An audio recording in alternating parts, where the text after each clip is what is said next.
Update news. Yavatmal निवली येथे जिल्हा क्षयरोग अधिकारी डॉक्टर विशाल धांडे यांच्या मार्गदर्शनाखाली निवली येथे आयुष्मान आरोग्य शिबिर घेण्यात आलं।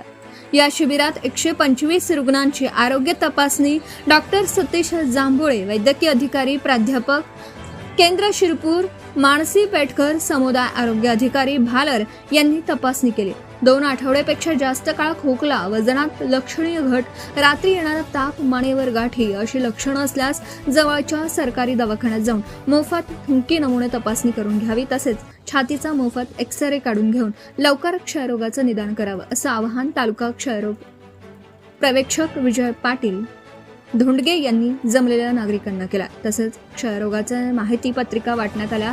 रक्त तपासणी शिलाताई कनाके, शुभांगी सामंतवाड यांनी केलं। कुष्ठरोग तपासणी CR वालदे, कुष्ठरोग तंत्रज्ञ वणी यांनी केलं। यावेळी हिवताप फालेरिया विषयी माहिती पत्रिका आरोग्य कर्मचारी अंकुश शेंडे, सुरेश निलेकर, प्रवीण अस्वरे यांनी माहिती दिली। औषधी वाटप चंदा ढोले, वीणाताई पाचभाई, अश्विनी बर्डे यांनी केला। यशस्वी होण्यासाठी आशा स्वयंसेविका आणि ग्रामपंचायत कर्मचारी यांनी मेहनत घेतली। मुख्य संपादक Syed Mateen. Subscribe now and press the bell icon. Never miss an update.